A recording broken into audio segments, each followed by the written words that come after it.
오늘 우리에게 주시는 하나님의 말씀은 누가복음 7장 1절에서 10절까지 말씀입니다. 누가복음 7장 1절에서 10절입니다.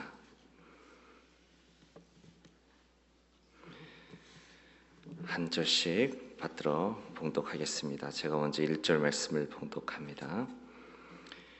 예수께서 모든 말씀을 백성에게 들려주시기를 마치신 후에 가버나움으로 들어가시니라.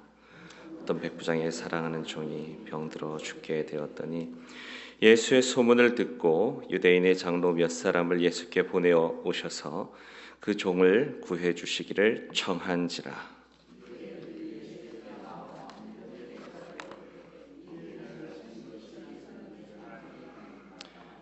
그가 우리 민족을 사랑하고 또한 우리를 위하여 회당을 지었나이다 하니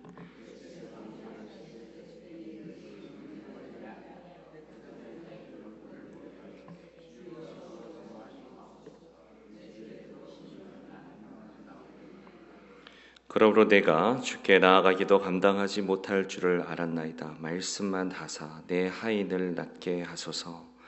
나도 나베수아에 든 사람이요 내 아래에도 병사가 있으니 이대로 가라 하면 가고 저더러 오라 하면 오고 내 종들을 것을 하라 하면 하나이다. 예수께서 들으시고 그를 놀랍게 여겨 돌이키사 따르는 무리에게 이르시되 내가 너희에게 이르노니 이스라엘 중에서도 이만한 믿음은 만나보지 못하였노라 하시더라. 보냈던 사람들이 집으로 돌아가 보매 종이 이미 나아 있었더라. 아멘. 할렐루야. 새벽에 나오시느라고 고생이 많으셨습니다. 새벽을 깨워 기도하는 그 간절한 마음을 우리 주님께서 항상 보십니다. 저도 열심히 성도님들을 위해서 기도하겠습니다. 또 말씀으로 섬기겠습니다. 우리 하나님이 또 이 새벽에 좋은 일을 우리에게 행하시고 또 기도로 말미암아 권능으로 이 2026년에 우리 가운데 크게 역사하시기를 간절히 바랍니다. 그 믿음을 가지고 우리가 새벽에 나아갑니다. 그리고 기도 제목을 여러분 저에게 전해 주십시오. 몇 분이 내셨는데요. 많이 못 내셨습니다.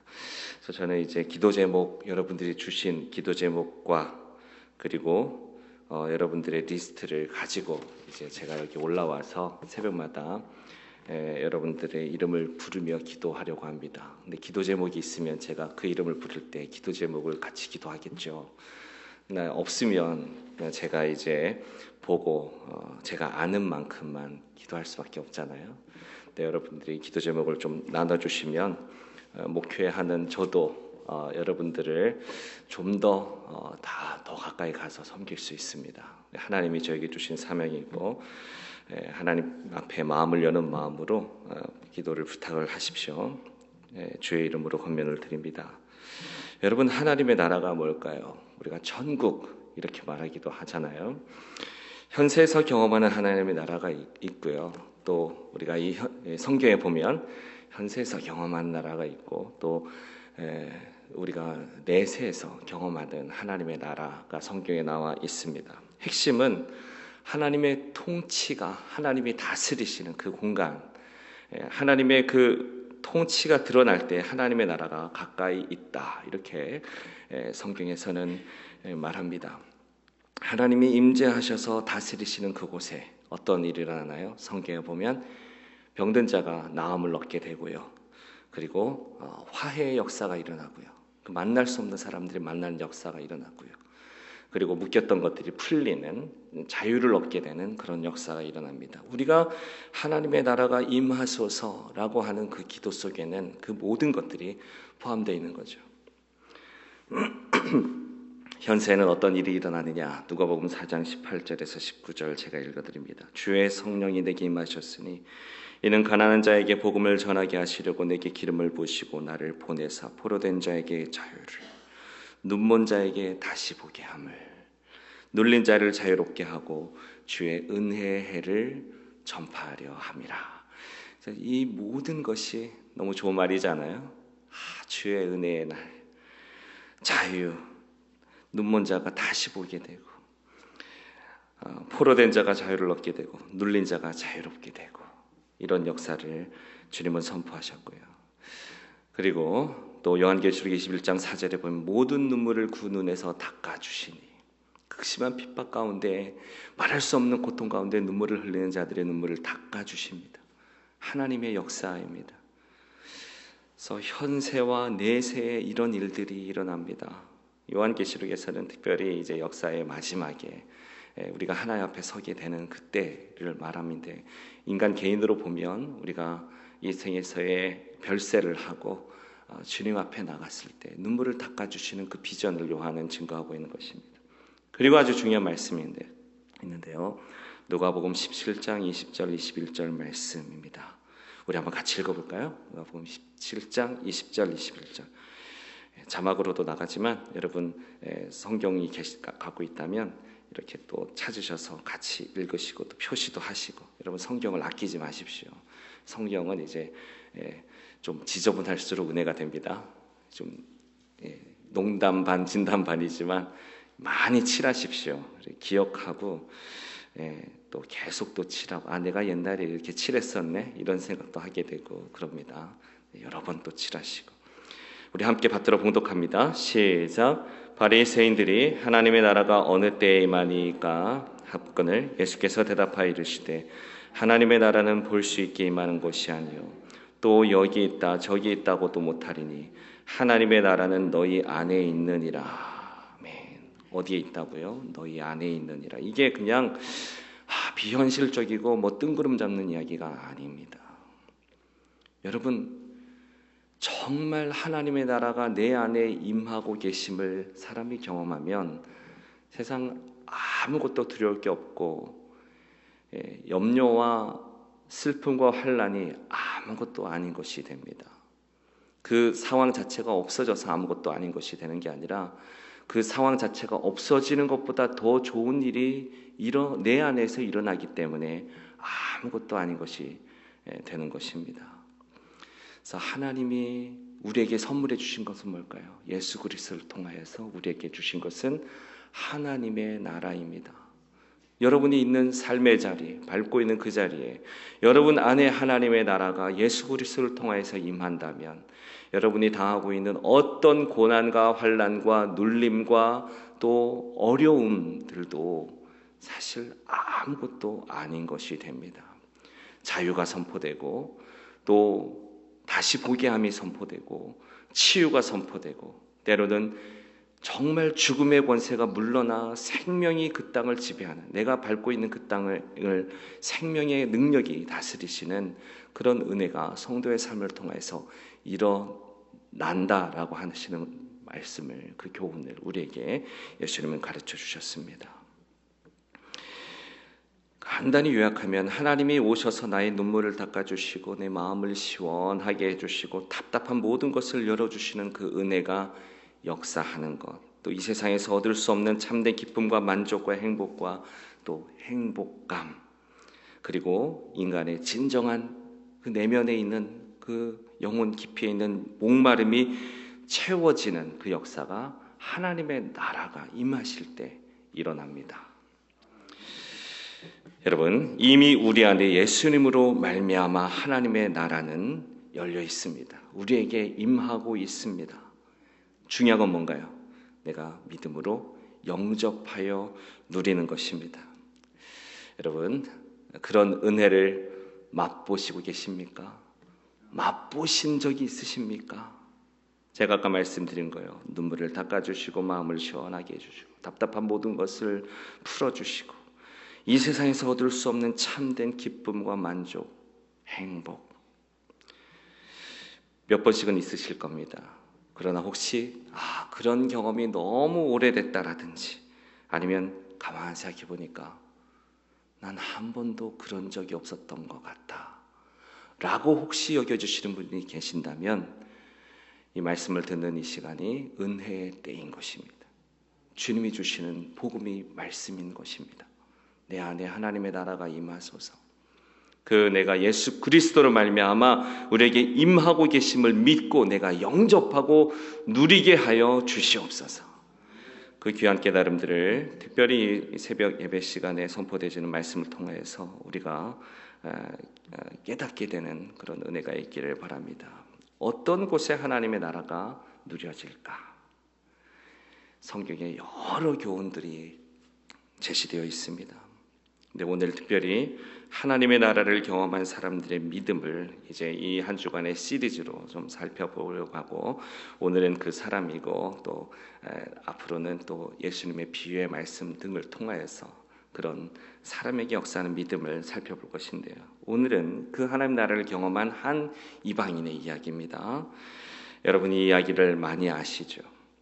마태복음과 누가복음에 나와 있는 대표적인 기적의 자료입니다. 이 사람은 로마 군장교고 백부장, 그러니까 오늘로 치면 대대장, 연대장쯤이라고 할까요? 그 권세가 사실 그 지역의 어떤 로마를 대표하는 정부 관료 가운데 아주 중요한 사람이 바로 백부장이었습니다. 당시 어떤 상황입니까? 유대인들은 나라가 없고 로마의 그 식민 통치를 당하고 있는 가운데 있었고 대부분의 세상이 다 그러했습니다. 그런데 참 놀라운 것은 하나님의 백성들, 유다 백성들이 아니라 오늘 본문 말씀에서는 이 이방인, 전혀 은혜와는 상관없어 보이는 로마 장교에게 하나님의 나라가 임하고 있는 말씀입니다. 그가 어떤 사람입니까? 그 사람이 어떤 사람에게 하나님의 나라가 임했는가? 이걸 말씀을 통하여 한번 잘 살펴보시기 바랍니다. 첫 번째, 2절 보십시오. 어떤 사람입니까? 어떤 백부장의 사랑하는 종이 병들어 죽게 되었더니. 뭔가요? 종을 사랑할 줄 아는 사람이에요. 그 종은 보나마나 참 세상에서 그 가치를 말하기도 싫은 하찮은 존재가 바로 당시 종이었습니다. 가격으로 매겨져서 매매가 되는 게 종이었습니다. 그런데 그 가치 없는 사람을 이 백부장은 사랑해요. 그를 어느 정도로 사랑하느냐? 3절 보십시오. 예수의 소문을 듣고 유대인 장로 몇 사람을 예수께 보내어 오셔서 그 종을 구해 주시기를 청한지라. 예수님을 이분은 들었어요. 알고 있습니다. 인식하고 있습니다. 그 예수님이 오시면 내 사랑하는 종을 고쳐주실 수 있으시겠구나 하고 이분이 엄청 고민하고 예수님께 자기 친한 유대 몇 사람을 보낸 것입니다. 생명을 사랑하는 사람입니다. 세상 어떤 물질의 가치로 사람을 보는 자가 아닙니다. 여러분 사람을 어떻게 보고 있습니까? 여러분은 오늘 내 삶의 자리에서 만나는 가까이 있는 그 사람, 종이면 그런 사람이잖아요. 사실 제일 내 가까이 있는 그 사람을 우리가 함부로 대할 때가 많지 않습니까? 내가 편하니까 말도 마음대로 하고 또 뭐 풀리지 않든 뭐 하든 상관없이 막 함부로 대하기도 하는 그런 우리의 연약함이 있잖아요. 사실 살펴보면 사람을 만만하게 생각하고 좀 하찮게 생각하고 내 약한 것을 막 쏟아부어도 이 사람이 나를 공격하지 못할 때 내가 학대하고 어렵게 하는 그런 악한 본성이 사람에게 사실 있습니다. 직장 동료이든 아니면 그냥 개인적인 인간관계든 가족 사이에서든 그런 희생자들이 항상 있기 마련이죠. 인간 사는 세상의 모습이 그렇습니다. 하나님의 나라는 그런 폭력과는 상관이 없는 것입니다. 하나님의 나라는 사랑하는 자에게 임합니다. 사랑에 열려 있고 아주 가치 없어 보이는 그 사람 사랑할 수 있는 소중히 여길 수 있는 귀한 마음 하나님이 참 귀하게 보시는 것입니다. 근데 이가 유대인 장로 몇 사람을 보내는데요. 근데 오늘 본문 말씀을 보니까 4절 5절을 보십시오. 이에 그들이 예수께 나와 그들은 유대인 장로 몇 사람 보냄을 받은 사람들이죠. 예수님께 나와서 어떻게 했다는 거예요? 간절히 구했어요. 예수님께 간절히 부탁해요. 이것도 참 독특해요. 유대인 장로가 로마 장교와 친할 일이 없습니다. 원래 유대인과 이방인은 적이고 상종도 안 하고 특히 로마 군대 지도자는 잠재적인 적군이 아니라 지금 내 눈앞에 어떻게 보면 정말 마음의 적군이죠. 대놓고 대적하지 못할 뿐이지 지배당하지만 적이지 않습니까? 그리고 지배자와 피지배자 관계 서로 사이가 좋을 리가 없습니다. 그런데 이 유대인들이 예수님께 백부장의 청을 지금 이 부탁을 받아서 지금 왔는데 이 사람의 청을 제발 들어주십시오. 간절히 부탁하고 있는 겁니다. 뭔가요? 그러니까 이 로마 관료가 유대인 장로들을 협박한 게 아닙니다. 이 유대인 장로들은 백부장을 위해서 진정으로 예수님께 빌어주고 있어요. 제발 이 사람 도와주십시오. 원수 같은 관계, 대적이고 세상으로 보면 만나고 친하게 지낼 수도 없는 사람이 그런데 어떻게 이 백부장을 위해서 유대인들이 간절히 빌어줄까요? 이유가 나와 있죠. 5절 말씀입니다. 그가 우리 민족을 사랑하고 또 우리를 위하여 회당을 지었나이다. 민족을 사랑하고 회당까지 지어줘요. 이 백부장이 사람을 사랑할 줄 알고 또 자기가 지배하고 있는 이 피지배 민족들을 정말 사랑하는 사람이에요. 이게 독특하잖아요. 그러니까 아무나 골라서 하나님의 나라가 누려지는 것이 아니라 하나님의 나라에 열려있는 사람을 한번 봅니다. 우리는 이 이방인에서 무엇을 먼저 봅니까? 이제 우리가 이 사람이 이렇게 행하게 되었던 믿음을 보게 될 텐데요. 그런데 그 믿음이 사람의 성품에 반영되는 겁니다. 사람의 삶을 바꾸는 겁니다. 우리는 이 말씀을 들을 때 나는 예수 믿는 사람으로서 지금 이 본문을 전하는 누가도 이 본문을 듣는 그리스도인들에게 당신은 예수 믿는 사람으로서 은혜와 가장 멀리 떨어져 보이는 이 로마 장교에 비해서 어떻게 하나님의 나라를 누리고 있습니까? 당신의 삶은 어떤 삶입니까? 당신은 어떤 인격과 성품으로 살아가고 있습니까? 질문하고 있는 것입니다. 자, 그리고 이 예수님이 이 유대인 장로들의 부탁을 듣고 그 백부장의 집에 가고 있는데요. 6절 말씀이 이렇게 나와 있습니다. 한번 같이 읽어보죠. 시작. 예수께서 함께 가실새 이에 그 집이 멀지하여 백부장이 벗들을 보내어 이르되 주여 수고하지 마옵소서. 내 집에 들어오심을 나는 감당하지 못하겠나. 여러분 상황을 잘 보십시오. 처음에는 유대 장로들을 보냈잖아요. 그런데 이번에는 예수님이 이제 그들의 부탁을 듣고 그 백부장의 집에 가고 있는 그 사이에 다시 집이 멀지 아니하였을 때 가까이 오셨을 때쯤에 백부장이 더 가까운 사람 벗들을 보내어서 예수님께 메시지를 전하는데 이게 무슨 상황인가요? 예수님이 그의 집에 가까이 오는 그 시간차가 있잖아요. 그 시간 사이에 백부장의 마음속에 뭔가 변화가 생겼어요. 어떤 변화일까요? 그 시간 동안 백부장은 막 고민했어요. 무슨 고민을 했을까요? 그가 고민한 내용이 6절에서 8절까지 나옵니다. 이게 오늘 말씀의 대단히 중요한 포인트입니다. 우리 6절부터 8절까지 말씀 다시 한번 읽어보죠. 예수께서 함께 가실새 그 집이 멀지 아니하여 백부장이 벗들을 보내어 이르되 주여 수고하지 마옵소서. 내 집에 들어오심을 나는 감당하지 못하겠나이다. 그러므로 내가 죽게 나아가기도 감당하지 못할 줄을 알았나이다. 말씀만 하사 내 하인을 낫게 하소서. 나도 남의 수하에 든 사람이요 내 아래에도 병사가 있으니 이더러 가라 하면 가고 저더러 오라 하면 오고 내 종더러 이것을 하라 하면 하나이다. 지금 백부장의 마음이 어떤 걸까요? 자, 먼저 예수님이 놀랍도록 9절 말씀에 칭찬한 걸 먼저 살펴보겠습니다. 9절도 있습니다. 시작. 예수께서 들으시고 그를 놀랍게 여겨 돌이켜사 따르는 무리에게 이르시되 내가 너희에게 이르노니 이스라엘 중에서도 이만한 믿음은 만나보지 못하였노라 하시더라. 예수님의 입에서 이만한 믿음, 백부장, 이 로마 백부장이 믿음을 가지고 있다라고 선포하시는데 그냥 적당한 믿음이 아니라 온 이스라엘 가운데서도 이만한 믿음, 뛰어난 믿음을 가지고 있다 말씀해 주십니다. 믿음을 아주 이례적으로 칭찬하고 계십니다. 이만한 믿음이 그러면 뭘까요? 많이 오해하시는 경우가 말씀만 하사 주님 오실 필요까지는 없습니다. 이 말씀만 하사에 좀 생각이 가두어져 버려요. 말씀만 하셔도 주님 충분히 내 종을 고칠 능력이 있으신 분입니다 주님의 능력에 대한 믿음으로 오해하는 경우가 많습니다.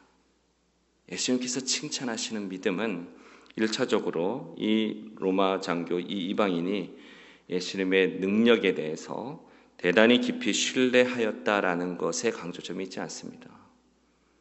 그게 예수님이 말씀하시는 이만한 믿음이 아닙니다. 그럼 뭘까요? 지금 우리가 읽은 6절에서 8절까지 말씀을 생각해 보십시오. 이 백부장이 예수님을 영접하고 대하는 태도입니다. 그 태도를 한마디로 말하면 예수님을 경외하는 것입니다. 하나님을 경외하는 믿음이요. 어떤 태도로 예수님을 영접하는가? 당시 유대인들은 예수님을 그런 식으로 영접하지 않았습니다. 유대인 지도자들은 하나님의 은혜와 가까이 있다 하는 사람들은 자기가 이미 높은 자리에 올라 있고 예수님을 인정하면서도, 누가복음 7장에 나중에도 나오는데요, 예수님을 인정하면서도 자기 집으로 초청하면서도 속으로 예수님을 살짝 시험하기도 하고 은근히 자기보다 자기 자신도 모르게 예수님보다 높은 위치에서 예수님의 가르침과 행동을 판단하고 예수님을 온전히 영접하지 않아요. 여러분, 여기서 우리는 무엇을 봅니까? 우리는 어떤 태도로 예수님을 영접하고 있는가? 내 집으로, 내 삶으로 예수님을 영접하고 있는가? 이 백부장이 예수님을 어떻게 영접하고 있습니까? 먼저 유대인 친구들을, 자기가 직접 간 게 아니라 유대인 친구들을 보낸 이유도 예수님을 배려한 겁니다. 당시 유대 관습에서는 유대인이 이유 없이 특별한 이유가 있다 하더라도 이방인을 아무리 지위 고하를 막론하고 만나는 것 자체가 대단히 부정한 일이었습니다. 백부장은 생각한 거죠. 내가 이 유대인 랍비, 우리 선생님, 그는 주님이라고 지금 표현하고 있습니다. 주님 앞에 내가 누를 끼치면 안 되겠다 하고 유대인 친구들을, 유대인 장로들, 자기 가까이 자기를 인정해주고 정말 자기 사랑한다라고 인정해주는 그 좋은 관계를 가진 유대인 장로님들을 보내서 부탁을 하는 겁니다. 예수님을 배려한 것입니다. 그런데 그렇게 보내고도 나니까 이 백부장이 고민이 됐던 건 뭔가요? 8절입니다. 나도 남의 수하에 든 사람이고 내 아래도 병사가 있으니 이더러 가라면 가고 저더러 오라 하면 오고 내 정도로 이것을 하라면 하나이다. 무슨 말인가? 내가 감히 뭐라고 예수님을 오라 가라 하나 이겁니다. 나도 나의 상급자가 오라 하면 오가고 가라 하면 갑니다. 내 병사들도 내가 오라 하면 가고 가라 하면 갑니다. 지금 이 백부장은 예수님을 내가 그런 식으로 대하고 있는 거 아닌가라는 반성을 마음에 막 찔리면서 하고 있는 것입니다. 내가 감히 주님을 오라가라 하나. 이게 뭘까요? 하나님을 경외하는 태도입니다. 주님을 진정으로 높이는 믿음이에요. 주님, 잠깐 이리 와보세요. 내 말씀 좀 들으셔야죠 했던 베드로, 어제 말씀 가운데서도 우리가 한번 살폈죠. 사실 오늘 그리스도인들이 착각하는 것이 무엇입니까? 내가 하나님을 경외하지 않으면서 하나님을 경외한다라고 하는 착각입니다. 내가 주님보다 더 높이 있으면서 내가 입술로는 주님 주님 하는 착각입니다. 이게 신약 성경에서 예수님을 통하여서 계속 지적하시는 바리새인들과 서기관들과 제사장들의 은혜와 가장 가까이 있다고 자부하는 자들의 치부입니다. 예수님을 영접하지 못하는 근본적인 이유예요. 가까이 있는 사람들이 제일 예수님을 대적하게 됩니다. 어떻게 될 때요? 내가 정말 하나님을 경외합니다라고 착각할 때요. 실제로는 내 중심에서는 주님 이리 와보세요. 내 생각은 이런데 왜 자꾸 이렇게 말씀하십니까? 아무리 말씀하셔도 이 생각이 맞는 거죠. 내 계산과 내 방식이 맞는 거죠. 나에게로 주님을 끌어당깁니다. 주님은 우리에게 하늘 보좌를 버리시고 우리의 만나주시고 자기를 낮추시며 만나주셨는데 우리는 그 주님을 다시 끌어당겨서 내 밑으로 누르고 내가 주님보다 좀 높아지고 있겠습니다. 여러분, 로마의 정교가 식민지 백성인 유대인 하나 오라가라 한들 상식에서 뭐가 이상하겠습니까? 그런데 그의 마음속에 예수님은 피지배 식민지 백성이 아니라 주여 수고하지 마옵소서 주님이었습니다. 지극한 경외심으로 이렇게 말하죠. 내가 주께 나아가기도 감당하지 못할 줄 압니다. 이는 하나님을 인식하고 있어요. 하나님을 인식하는 순간 무릎이 저절로 꿇려질 수밖에 없습니다. 하나님을 인식한 순간 내가 이 구원의 은혜를 받을 자격조차 없는 자인데, 이 사랑을 받을 자격조차 없는 자인데 내가 이렇게 하고 있군요, 이렇게 생각하게 됩니다. 베드로가 예수님을 인식한 순간 주여 나를 떠나소서, 이게 주님을 진정으로 만난 경외심을 경험하는 자의 당연한 태도입니다. 우리는 자꾸 자격을 생각합니다. 자격이 중요하죠. 목사가 되려면 신대원을 졸업하고 MDB 하고 면접을 어떻게 해야 되고 목사 고시하기 전에 인턴을 또 어떻게 해야 되고 미국 장로교회는 또 복잡한 과정이 있습니다. 그런 자격 기준을 세워서 그 자격을 이루도록 하는 거 중요합니다. 그런데 우리가 그 외에 더 근본적으로 하나님 앞에 나아갈 때 우리는 다 자격이 없는 사람을 기억해야 합니다. 우린 다 죄인입니다. 구원받을 자격이 있어서 예수님이 오신 게 아닙니다. 반드시 예수님이 구원하지 않으시면 예수님에게 무슨 큰일이 날 것 같아서 예수님이 오신 게 아닙니다. 예수님이 그냥 너무나도 이 사랑이 크셔서 오신 것입니다. 그런 보잘것없는 나가 죽어 마땅한 죄인인 나를 예수님이 사랑하신 거, 이게 너무도 신묘막측하신 하나님의 사랑, 우리가 감히 이해할 수 없는 사랑, 제일 인간 사이에서 닮은 사랑이 부모와 자녀 사이의 사랑이죠. 그래서 하나님은 아버지시라고, 하나님은 사랑하는 백성이라고, 너희 하나님이라고. 야곱, 버려진 자 야곱, 발 뒤꿈치 잡아야만 아둥바둥 인생을 살아갈 것 같은 그 열등의식에 사로잡힌 자 야곱. 하나님은 에서가 아니라 이 야곱을 사랑하셨다. 말라기 선자의 선포를 기억해 보십시오. 이유가 있어서, 자격이 있어서 사랑하신 것이 아닙니다. 교회 안에서 또 그리스도인들 사이에서는 자격 운운하면 안 됩니다.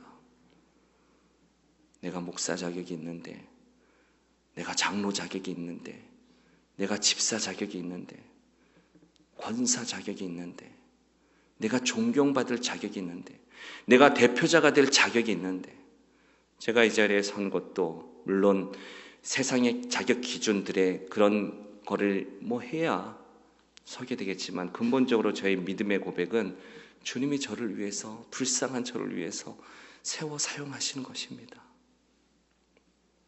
자격 없는 저를 세워서 사용하고 계시는 것입니다.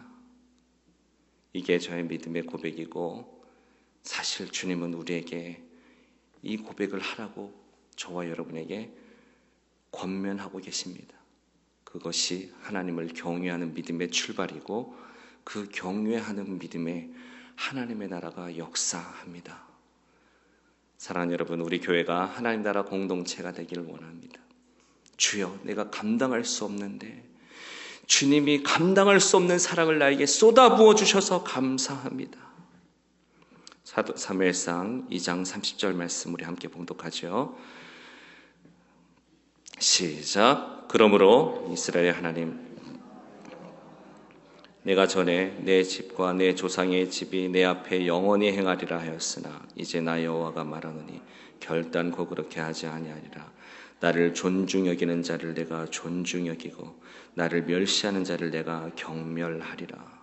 이게 주님의 원칙입니다. 우리가 주님을 경외하면, 주님을 존중하면 주님이 나를 아주 더욱 쏟아부어 주십니다. 귀하다 말씀. 우리가 그 사랑을 누립니다. 근데 우리가 주님을 높이지 못한다면 우리는 절대로 하나님의 나라를 누리지 못합니다. 그 그 마음에 하나님의 나라가 없습니다. 오늘 나는 어떻게 하나님을 존중하고 있는가? 너무 유치한 예일 수 있지만 현실적인 예시가 될 것 같아서 비유를 들자면, 가령 미국 대통령이 오늘 우리 교회 방문해서 교인 여러분 한 분 한 분을 만나고 인사하고 여러분에게 정말 귀한 선물을 주기로 했다라고 약속이 되어 있다고 한다면, 여러분 이 자리를 사모하지 않겠습니까? 만사를 제쳐두고 오려하지 않겠습니까? 본당을 어떻게 청소하겠습니까? 우리 자리를 어떻게 준비할까 고민하지 않겠습니까? 여러분, 우리는 날마다 주님의 방문을 받습니다. 그 주님을 어떻게 대접하고 있습니까? 여러분의 집에서, 교회에서 어떻게 영접하고 있습니까? 북이스라엘의 적군이었던 아람의 나아만 장군이 나병 환자였는데 이름도 나와 있지 않은 한 어린 소녀의 충고를 듣습니다. 그리고 자기를 따르는 종들의 이야기를 들어서 억지로 복종시켜 몸을 씻었을 때 병이 나았습니다. 예수님이 그 나아만 장군, 당시 나병 환자들이 많이 있었지만 나아만 장군만, 이 나아만만이 치유를 얻었다. 이유가 뭡니까? 유대인들을 제껴놓고 이방인 유대인의 적군 나아만만 치유를 얻은 이유는 그가 주님 앞에 고개를 숙였기 때문입니다. 그리고 주님을 영접하고 즉각적으로 순종했기 때문입니다. 마태복음 7장 21절 함께 봉독하겠습니다. 시작. 나더러 주여 주여 하는 자마다 천국에 들어갈 것이 아니요 다만 하늘에 계신 내 아버지의 뜻대로 행하는 자라야 들어가리라. 주님을 뒷전으로 밀어내고 있다면 하나님 나라와 멀어지는 것입니다. 남는 시간에 주님을 섬기겠습니다. 나 할 것 한 다음에 남는 재물로 나머지로 주께 드리겠습니다. 나 하고 싶은 거 다 한 다음에 하기 싫은 건 안 하겠습니다. 내가 다 쓴 나머지로, 내 할 에너지를 다 쓴 다음 그 나머지 찌꺼기 같은 에너지로 하나님을 섬기겠습니다. 짜투리 시간에 주를 섬기겠습니다. 은근히 우리 마음속에 그게 있지 않나요? 내 삶 다 챙긴 다음 그 나머지에 주님을 모시겠습니다. 그런 조건부 순종의 마음이 우리 마음에 은근히 잠재되어 있지 않나요? 그런 마음이 우리 삶에서 하나님의 나라의 기적을 몰아냅니다. 간절히 바라기는 저와 여러분, 우리 교회는 조건부 순종이 아니라 주님 먼저 구별하여 내 시간을 주께 드리겠습니다. 먼저 구별하여 내 재물을 주께 헌신하겠습니다. 먼저 구별하여 나를 주님 앞에 드리겠습니다. 나머지가 아니라 먼저 드리고 하나님의 나라를 풍성하게 경험하고 그 은혜와 능력을 누리는 저와 여러분 되기를 간절히 축원합니다. 같이 기도하겠습니다.